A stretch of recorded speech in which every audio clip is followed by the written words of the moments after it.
Hi, everybody. I would like to welcome you once again to our webinar, the last one of the year for us. Thank you for taking the time out of your very busy schedules to join us. This will be a really good one. This is about red wolf recovery in the southeastern United States, and Dr. Ron Sutherland will be joining us to talk to you about that. Some of you might have met him earlier this year when we talked about the Eastern Wildlands Network. So Ron is our conservation scientist, and he's been with Wildlands Network since 2010. He's based in Durham, North Carolina, and he received his PhD from the Nicholas School of Environment at Duke University and his master's in conservation biology from the University of Wisconsin in Madison. Ron's been actively engaged on red wolf conservation issues since 2012, and he's emerged as one of the leading scientists working to protect this critically rare species. His discussion today on red wolf recovery will be both inspirational and alarming as he reveals how our science and advocacy efforts are actually staying the extinction of red wolves despite the archaic management practices of our wildlife agencies. Red wolves are among the most critically endangered carnivore in the world. In fact, recent published estimates indicate that the world's remaining terrestrial top carnivore species, the red wolf, has lost a huge percentage of its global habitat. More than 99% of it is gone. Only 30 to 35 red wolves remain in the wild, and all of them inhabit eastern North Carolina. That's why our work is so critical here and why we are so proud of what we've been able to accomplish with red wolf recovery efforts. And without further ado, I will hand over to Ron to tell you more about this wonderful species and the work Wildlands Network is doing. Great. Thank you so much, Tracy, and thank you everyone for being here. Let me get this slideshow started here. There we go. And yeah, I'm gonna talk to everyone about the work that we've been doing to save the red wolf here in North Carolina. And before I do that, I want to start with a little slideshow, a little art history, some works from the famous painter John James Audubon. You know, this particular species here, the ivory-billed woodpecker, it's extinct, unfortunately. It was a southeastern iconic species. This species, the amazing colorful animal, the Carolina parakeet, it's also extinct, unfortunately. And then we have this animal here, also painted by Audubon, roughly the same time period, I think. And this is the red wolf, Canis rufus. And as Tracy mentioned, there's only 30 to 35 of these animals left in the wild anywhere in the world, making it one of the most critically endangered mammal species on the entire planet. And so the question of how did the red wolf get to this sad state of affairs, and what we're trying to do to turn that ship around is going to be the focus of my conversation discussion today. First, though, let me say a little bit about Wildlands Network. For those who are new to the organization, we're a conservation nonprofit devoted to reconnecting, restoring, and rewilding nature across North America.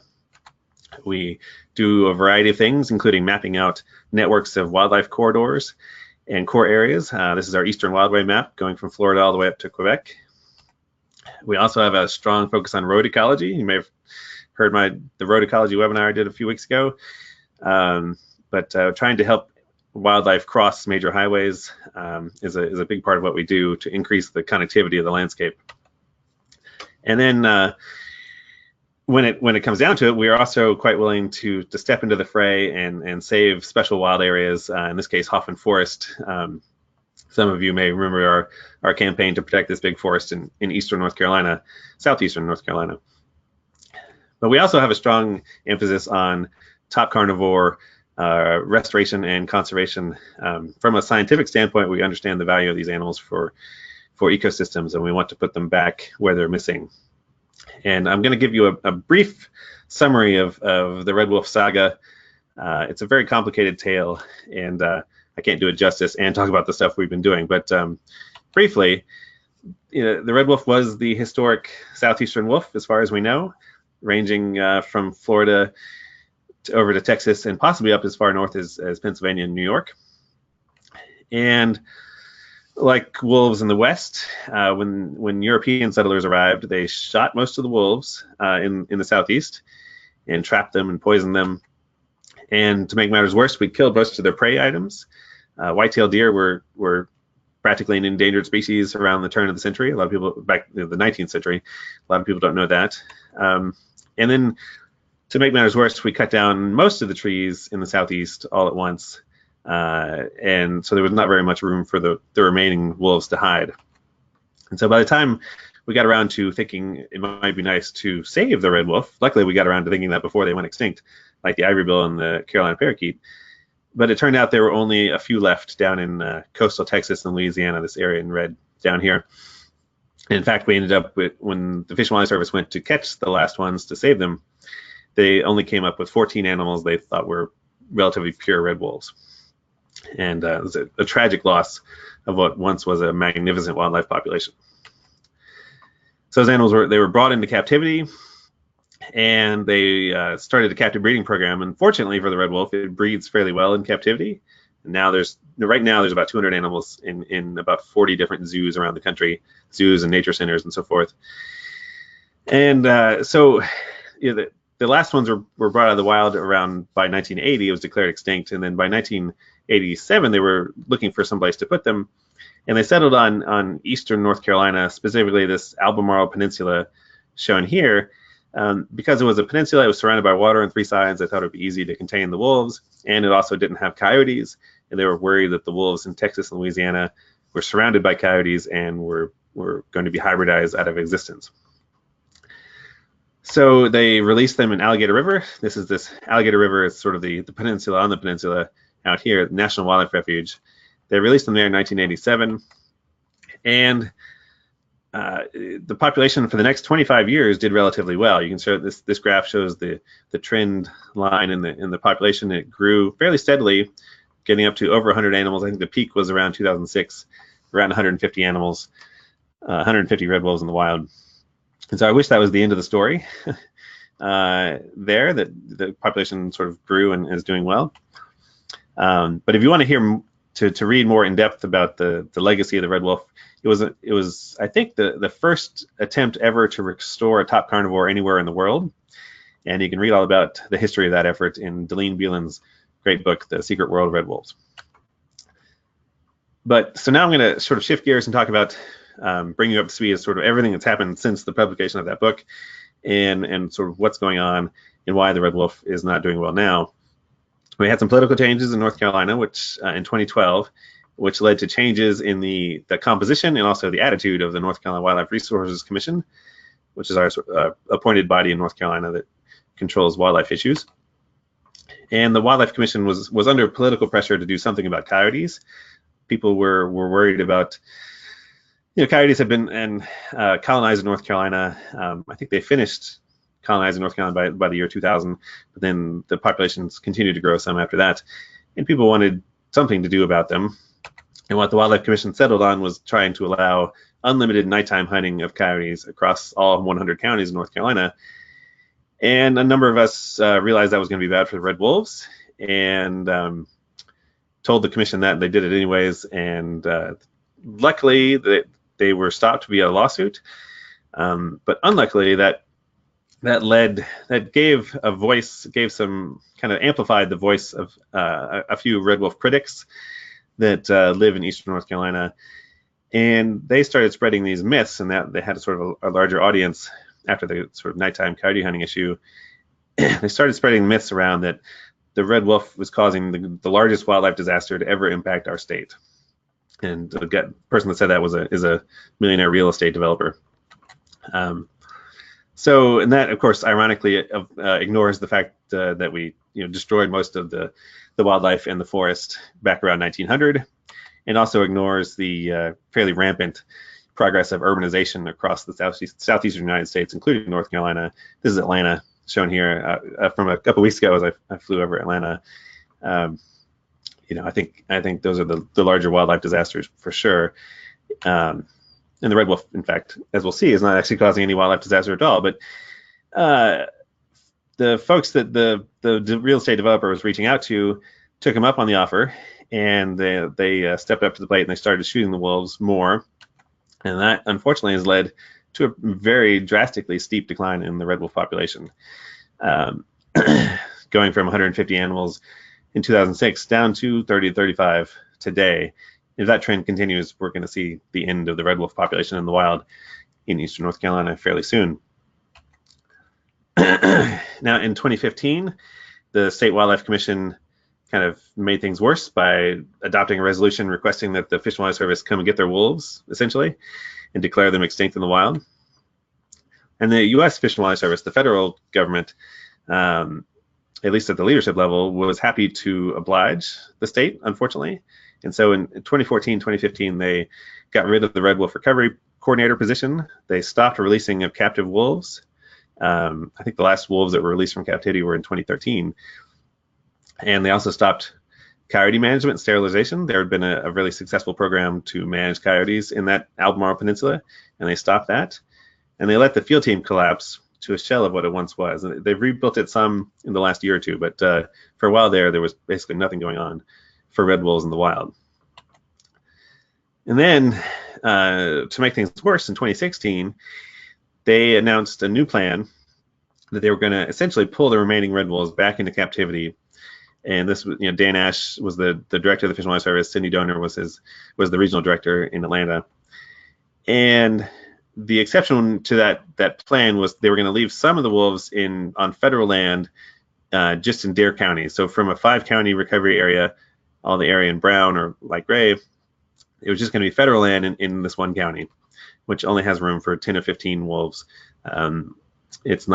It's beautiful habitat if you are a swamp-loving creature. For the wolves, it's not the best habitat, unfortunately. There are some good habitat there, but it just can't hold more than about 15 wolves, which is hardly a population.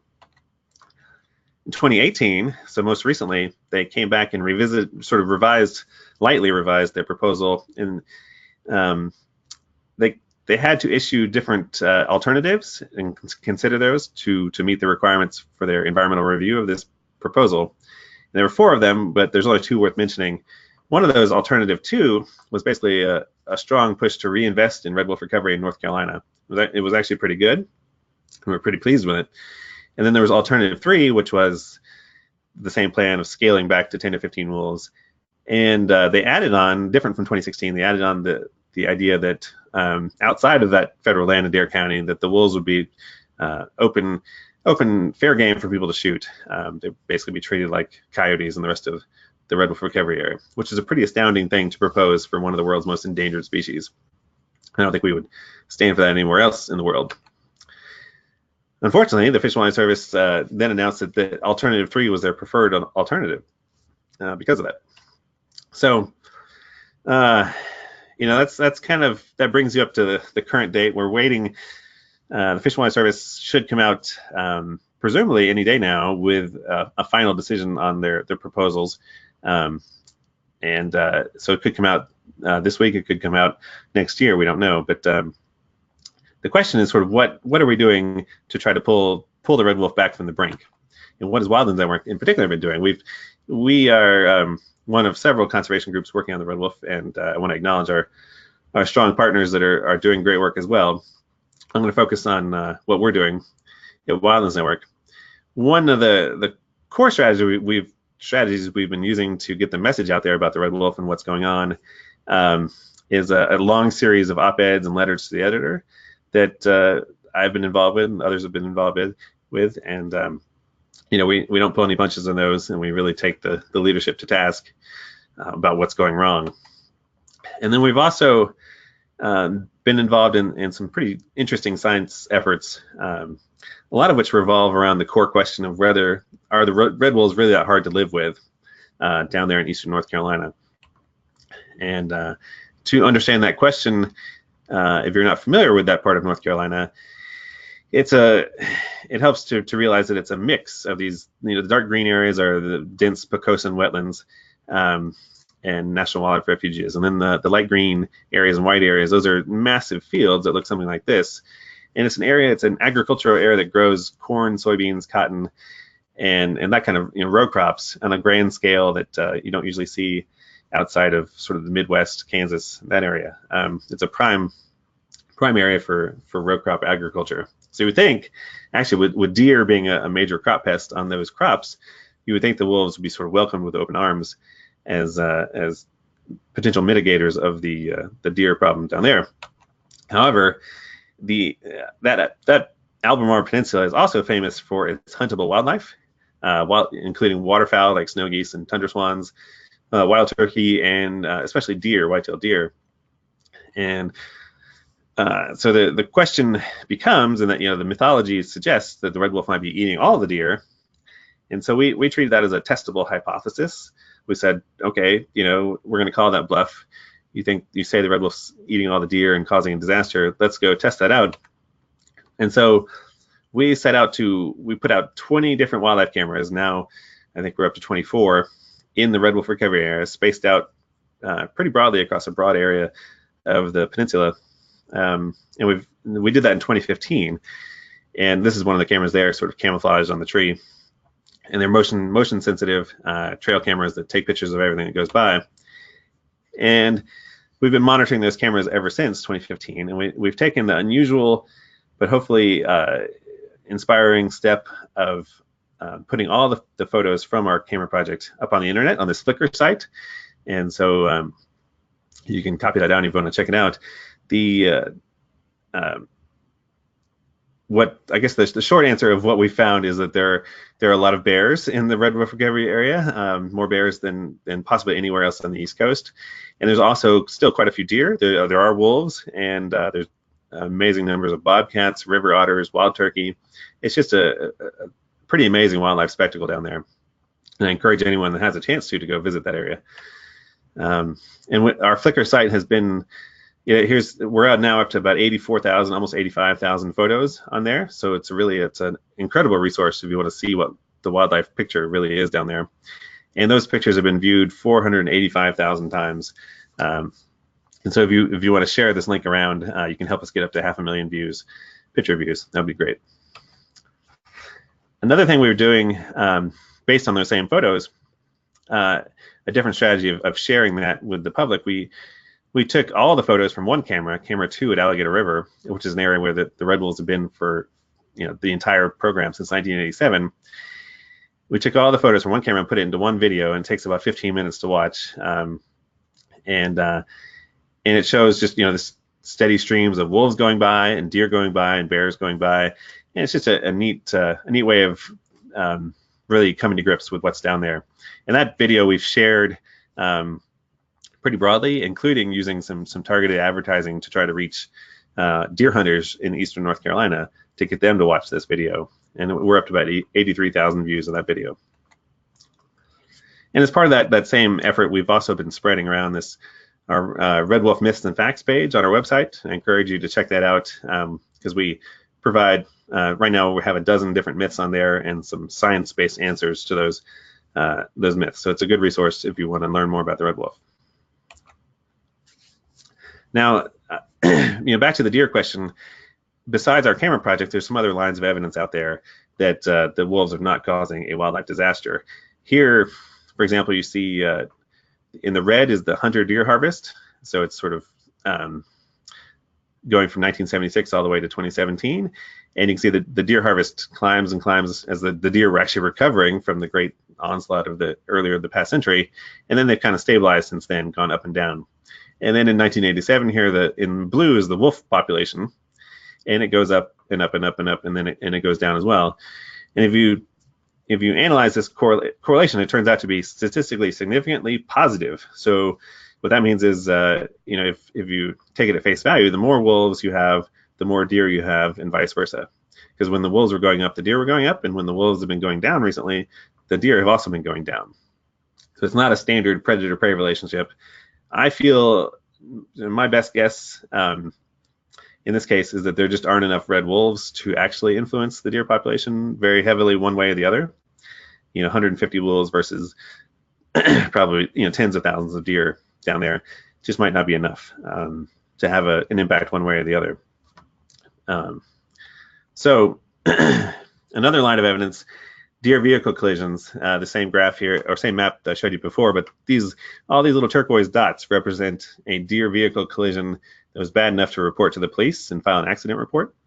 And what you're seeing is basically all the roads in this recovery area light up like Christmas trees because there's so many deer vehicle accidents. And we don't think that would happen if deer were on their way out because of the red wolf. And this is 2011 to 2017. And just on our own sort of anecdotal experience, just driving down there ourselves, we've seen deer, and every time we've gone down to check our wildlife cameras. And at night, especially at dusk, driving back from the refuges back to Durham, if the weather's right, we see a lot of deer on the side of the road, just deer all over the place. So it seems to us so far that there's not really any evidence that the wolves are causing a massive decline in deer in that area. Some other things we've done, as the politics have gotten worse, as the Fish and Wildlife Service was considering their proposals in 2016, we held a pair of rallies, one over at NC State in Raleigh, and one down in the Red Wolf Recovery area in Washington with our partners down there, and trying to raise public awareness of what's going on.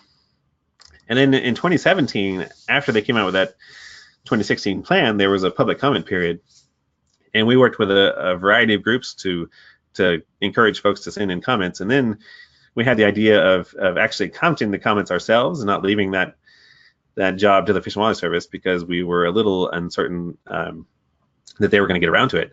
So we waded through 55,000 comments and came up with a pretty astounding number that 99.8% of those were pro red wolf conservation in the wild. So, let's save the red wolf in North Carolina. So a pretty remarkable result. 2018, there was another public comment period, and we did even better this time.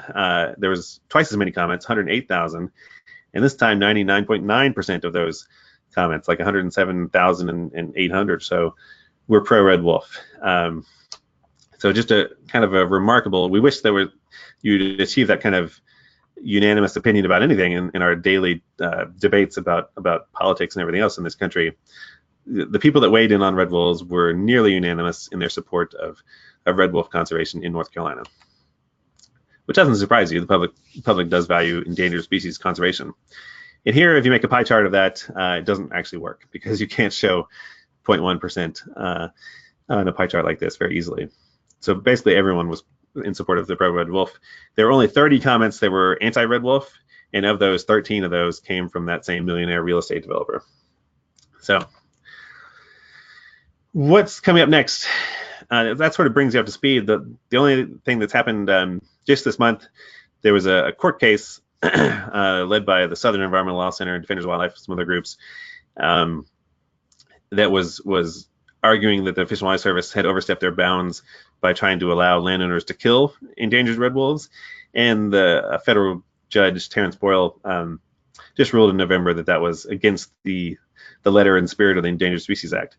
So it remains to be seen just how closely to heart the Fish and Wildlife Service takes this admonishment from the federal judge, and whether they use this as a reason to change course, or whether they are going to put forth their plan anyways and try to be stubborn about it and get sued again by the other groups. But we are not going to wait around for that answer to come out, because we have our own things we're pursuing. One of the things we need to do, we have all that 80,000 wildlife camera photos, and we need to actually do the analysis, enter that data into a database, and do the analysis so we can show, is there a relationship between the apparent density of wolves on the landscape and the apparent density of deer on the landscape. And the camera traps can give you a rough idea of that. If you look at like the wolves per camera trap night, essentially, or the deer per camera trap night, we'll be able to make a graph like this. So we're looking forward to that. And then we've hired Carly Creef Alexander, and she's our landowner outreach specialist, focusing on red wolf conservation down there. And she's from Dare County, North Carolina, inside the red recovery area. And her mission is to sort of go out and meet with these landowners that have the red wolves on their property, or in many cases that used to have red wolves on their property, and talk to them about what's going on and try to listen to them and get a sense of what their frustrations and concerns and fears and ideas are about how to move forward in a more tolerant way for the red wolf. So we're really grateful to have Carly on the team. One of the things that we can be asking these landowners about is the idea of financial incentives. I'm not necessarily a fan of financial incentives for every endangered species, but in the case of something relatively controversial like the red wolf, and in this case we're kind of on the brink of extinction of this species, I think it makes sense to talk about how you could reward landowners who are willing to let the red wolves stay on their property alive. And a lot of the farmers down there have deer hunting leases, and that's one of the reasons they're concerned about the sort of the mythology of the wolf eating all the deer, because they might lose that source of income, which is pretty important. And I think we could phrase, to come up with a red wolf lease that either the Fish and Wildlife Service or the nonprofit groups or both could contribute to be able to pay farmers kind of a yearly stipend to sort of support breeding populations of red wolves on their land. And I think that would go a long way to smoothing over relationships down there. Now, folks who are not familiar with the red wolf situation often ask sort of what about the cows and the ranchers, and why are the ranchers shooting all the wolves? And this area is not really rancher country. We had to work pretty hard to find these 3 cows. They looked happy, but there's not that much livestock down there. And in fact, according to the Fish and Wildlife Service, there's only been 7 officially confirmed depredation events of livestock since 1987, and those weren't cows. I think there were chickens and goats, small livestock, and that's a once every 4 years, which is not a very high rate. If we were to talk about red wolf conservation in other parts of North Carolina or other parts of the Southeast, there are some livestock areas out there, and in those areas, I think the solution is going to have to be fencing in some cases, and also livestock protection animals like this. I think this is an alpaca, or llamas also work really well, or guard dogs that have been bred specifically for this purpose for hundreds of years. Those solutions seem to work pretty well out west and over in Europe, and I think they could work as well for the red wolf. And one point I like to make on that subject is that because the coyote is now sort of wide, it's universal in distribution across the Southeast, livestock owners already have to deal with coyotes, and I don't think that dealing with red wolves would be any different. And in fact, the available evidence suggests that when you have red wolves, you have fewer canids on the landscape because the wolves have larger territories and they exclude the coyotes from their territories, and so you end up with a lower wild canid population to deal with. So if anything, the red wolves should be slightly easier to live with. And then back on the landowner side in Eastern North Carolina, one project we're very excited about that Carly's going to be taking the lead on is we've received a grant from the Shared Earth Foundation to start a landowner citizen science project, where we're going to be loaning cameras out to landowners that are willing to participate and get them to put cameras out on their property. We've already have 4 cameras out on private property scattered around the area, and I think we're going to shoot for bumping that up to about 24 cameras. And we'll either we'll check the cameras for them, or they can check it themselves and give us the data. But this, I think, will go a long way towards building up the credibility of our science effort down there. It's not just us that are checking these cameras on mostly public land, but it's also going to be these private landowners hosting cameras. And so we'll be able to see, again, whether there's any evidence for the wolves having an impact one way or the other on the deer populations down there. So looking forward to that. Now, here we are back at the Audubon's picture of the red wolf. If present trends continue, I don't want to sugarcoat things too much. If things keep going the way they have been going the last few years, then we could certainly be looking at the extinction of the red wolf in the wild by, let's say 2025. If they proceed with that plan and we get down to a population of 10 to 15 animals at Alligator River, that's going to be it's so small, it's going to be such a hard population to manage that I could see the Fish and Wildlife Service then in a few years of that situation just saying, look, it's not working, we need to just pull the plug and get those wolves out of the wild as well. And then it's a very serious question of whether the United States is ever going to be ready to try again in some other state to put the red wolf out there. So I don't think we want to end up there. It's not a good solution for the red wolf. Fortunately, I feel like there's some good reasons for optimism right now, that we are going to be able to turn the ship around and save the red wolf in the wild in North Carolina. And in doing so, I think if we're able to get things going in the right direction again in North Carolina, I think that's the essential step for setting the stage for looking at other states to start working on red wolf conservation as well. One of the things that's got me hopeful the last couple of years has been really expansive media coverage. For a while there, it seemed like nobody knew what was going on with the red wolf. But just in the last few years, we've gotten the Washington Post engaged, we've got the Associated Press engaged, USA Today, Christian Science Monitor, all these, ABC News, all these different media outlets have started covering the red wolf issue when new developments come up. And so that's brought a lot of people up to speed about what's going on. And it means the Fish and Wildlife Service can't just keep neglecting the red wolf, especially the leadership of the Fish and Wildlife Service. They can't get away with neglecting the red wolf without people knowing about it. So that's good. And I was definitely really encouraged by the flood of positive pro-red wolf comments that came in 2017, 2018. I feel like that they've already been successful in forcing the positive alternative, the alternative number 2 for the Fish and Wildlife Service. And with any luck, we're going to be able to leverage those comments into actually getting the Fish and Wildlife Service to select alternative 2.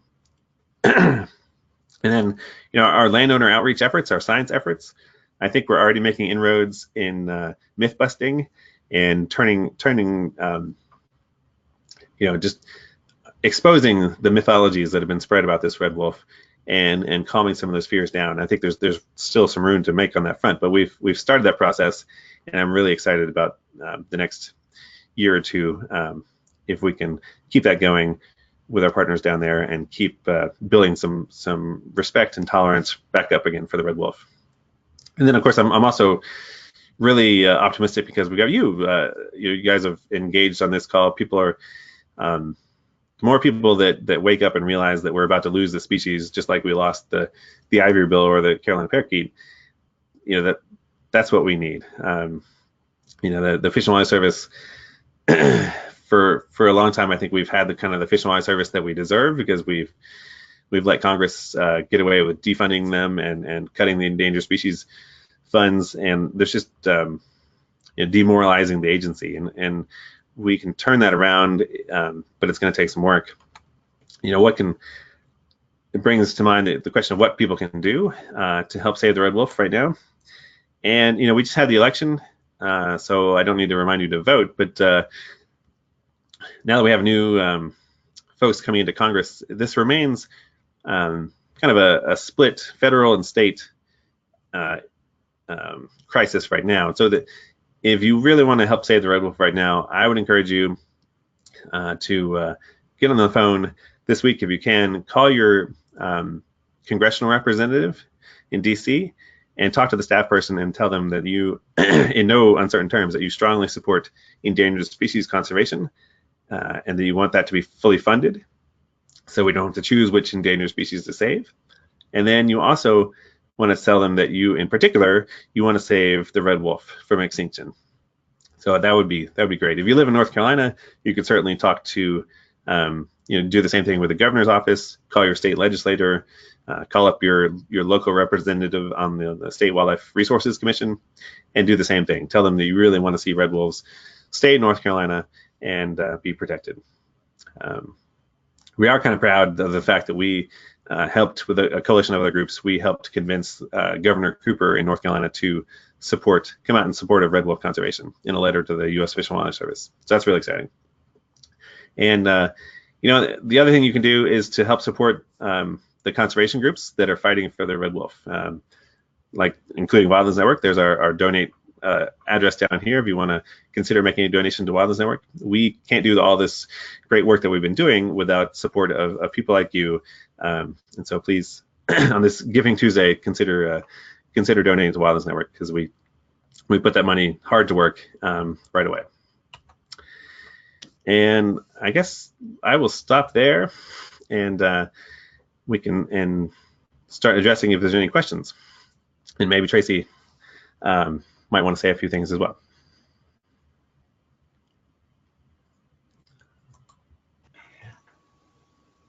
Hi, Ron. Hi, everybody. Do you want to go ahead and take on questions first, and then I can wrap it up? Sure. Okay. Yeah, so looks like just one question so far, which is, what about the likelihood of hybridization with coyotes given the small red wolf population and the presence of coyotes throughout the east? So let me take a quick sip of water. That's a great question. And when I started thinking about the red wolf situation way back in 2012, 2010, I admit to feeling a bit pessimistic about the odds that we could recover red wolves in the presence of literally tens of thousands, if not 100,000 of coyotes.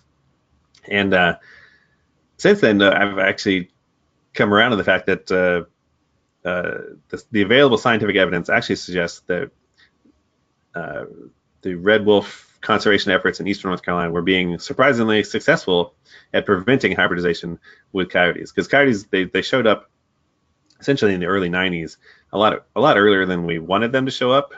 We thought the red wolves would be protected for maybe a couple decades there before the coyotes got there, and it turned out the coyotes got there really quick, and that forced the 90s, the sort of late 90s, the Fish and Wildlife Service did a lot of work trying to come up with a solution how to protect the red wolf from hybridization. And when they came up with this adaptive management plan where they were sterilizing coyotes and using them as placeholders so that the coyotes would hold their territory but not mate with the red wolves. And because as many people have found out, if you just go out and shoot coyotes, more coyotes just come in.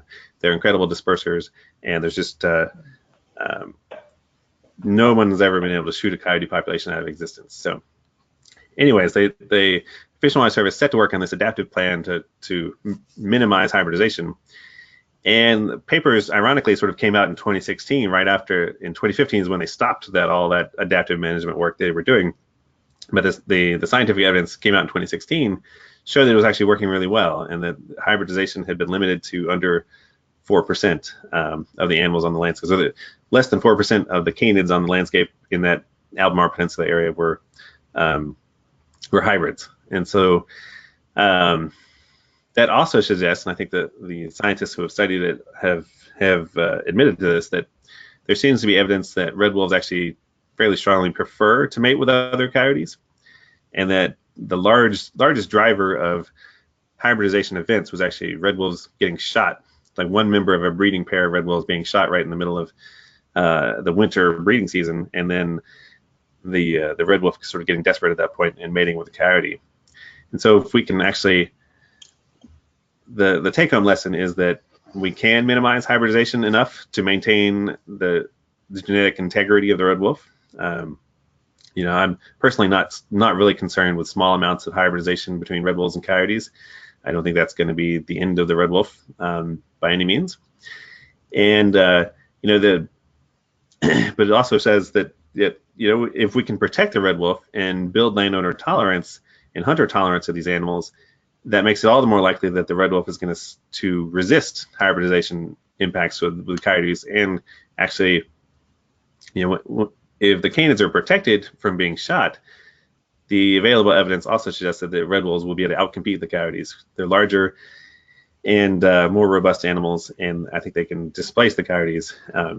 So it's an interesting situation where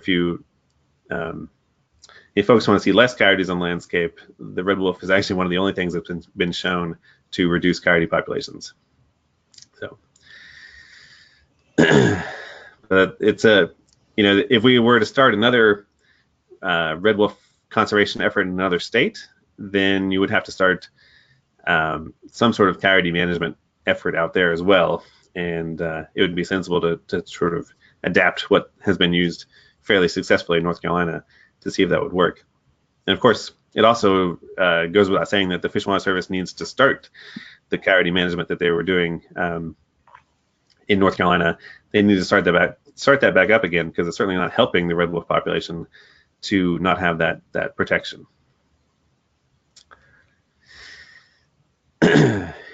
Okay. Any other questions out there? It doesn't look like it. No? Yeah. Okay, well, let me just wrap up and say thank you to everyone once again for joining us today.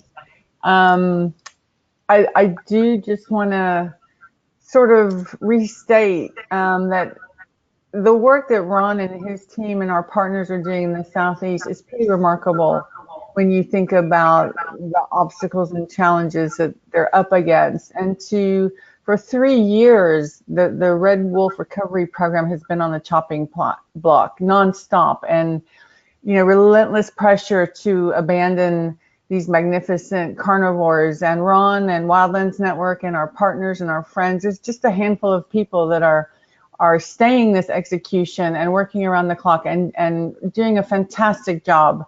In addition to the public comments and the camera trap work that Ron spoke about earlier, 500,000 signatures went to DC, and targeted marketing has reached 5,000 hunters who are clicking onto our information and our Red Wolf myth pages and reading facts on our website and posting mostly favorable comments. And the work that they've done is really inspirational, and I'm really proud to be attached to it, and I'm grateful for everything that our donors have done to make this happen. And we can't give this fight up. We owe it to these wolves to keep on fighting.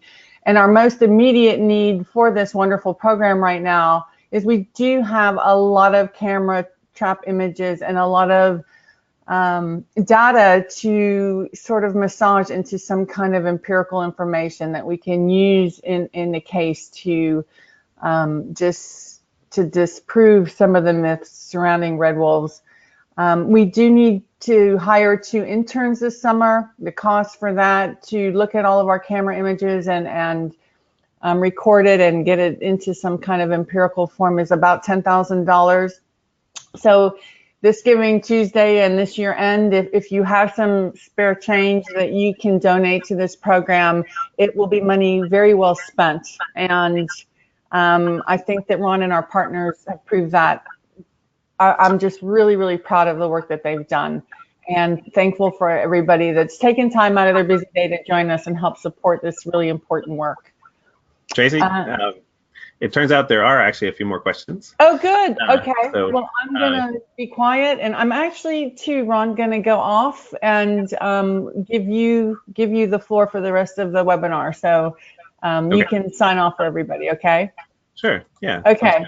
Thanks, all right. Tracy. Bye, everybody. Thank you for coming. Have a great holiday. I hope you had a great Thanksgiving, and we'll get back with the 2019 webinar schedule very soon.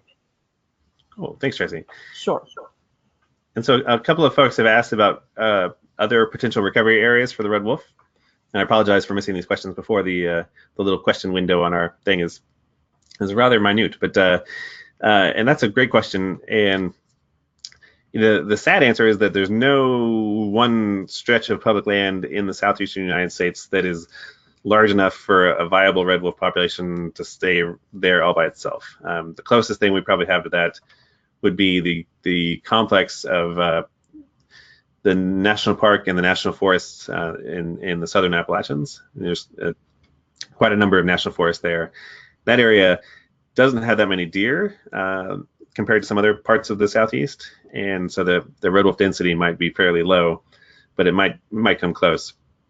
But the good news is the red wolf actually seems, it's not a habitat specialist by any means. It's a generalist, and I think it does make sense to use a large tract of public land as a base for starting a population. But the red wolf seems to do okay in various types of private land as well. And so if we can build landowner tolerance and tolerance from the state game agencies in a particular state, I think we could choose really any number of national forests in the southeast to use as a base. So it's a question of where could we build momentum at kind of the state political level to start to encourage the Fish and Wildlife Service. Because I think I've had conversations with the Fish and Wildlife Service, and I think if a state approached them and said, we'd like to take on red wolf recovery in our state, I think they would be happy to oblige.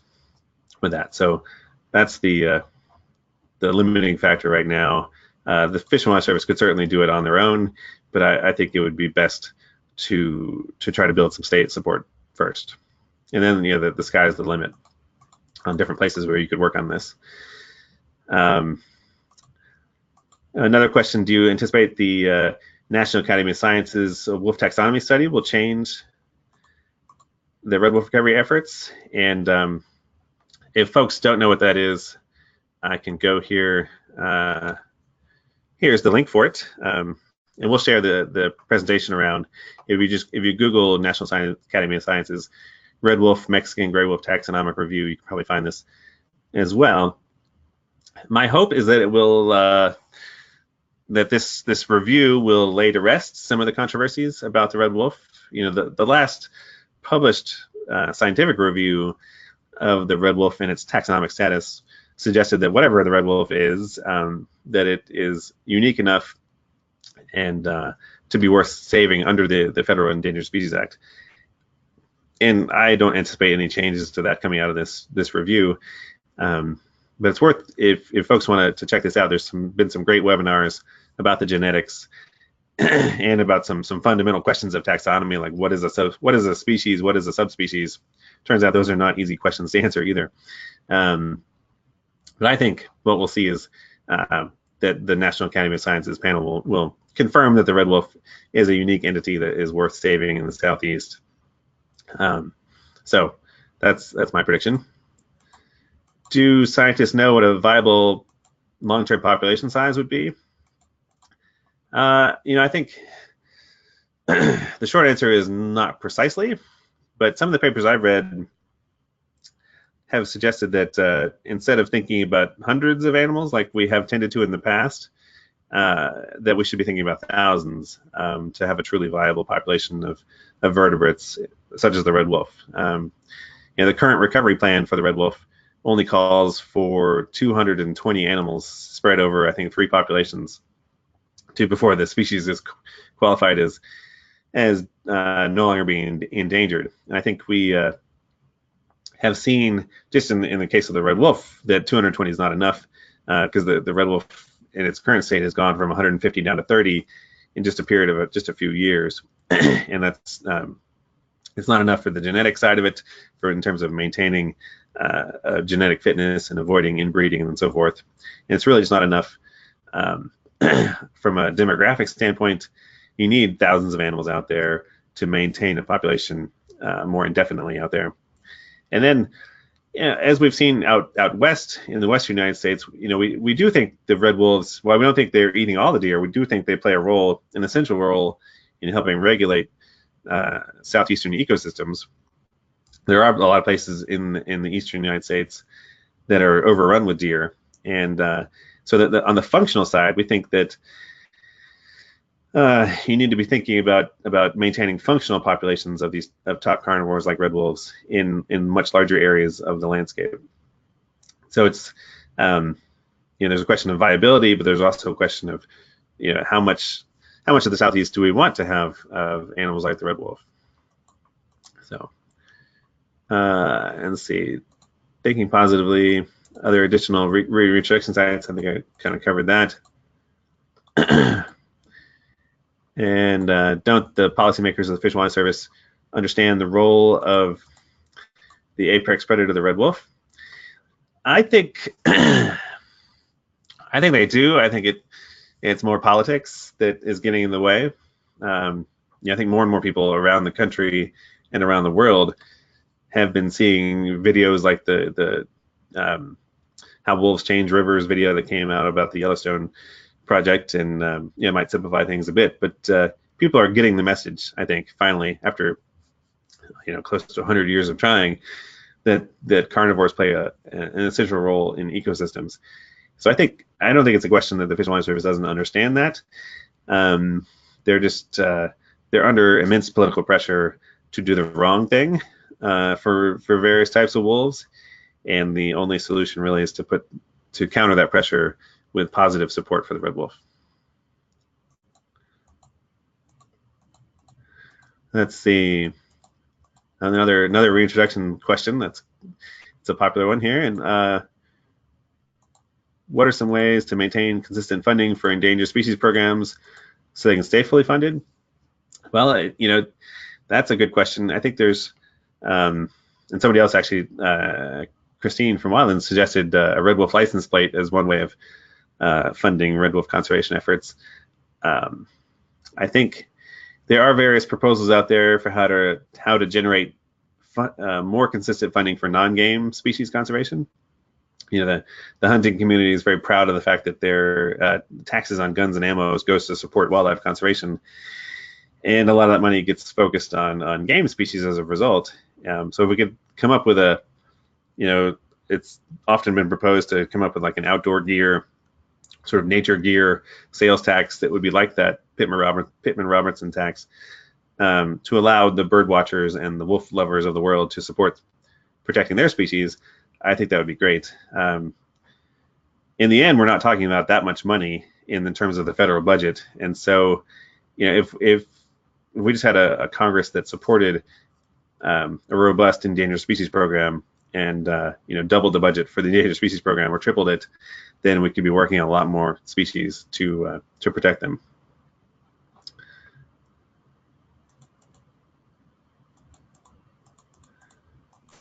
Let's see. All right, I think that might be all the questions for now. And I apologize again for not seeing the rest of them in the 1 centimeter little window that I have to look at here. But thank you so much, everyone, for tuning in. If you have questions, my email again is ron@wildlandsnetwork.org. I'd be happy to address them specifically. Just send me an email my way. And thank you so much for doing what you can to help us save this endangered red wolf.